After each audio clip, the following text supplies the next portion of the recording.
Në fshatin Ballagat, kryetari i qarkut të Fierit për Partinë Demokratike, zoti Gazmend Bardhi, së bashku me deputetët e listave të hapura dhe të mbyllura, zhvilloi një takim me banorët dhe fermerët e kësaj zone.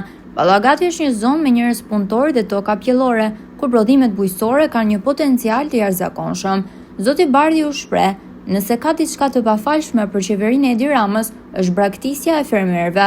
Për 12 vite ata nuk investuan asgjë për prodhimin vendas, por vetëm ngritën skema se si të vjedhin fondet e Bashkimit Evropian dhe ato pak para nga buxheti për bujqësinë, tha ai.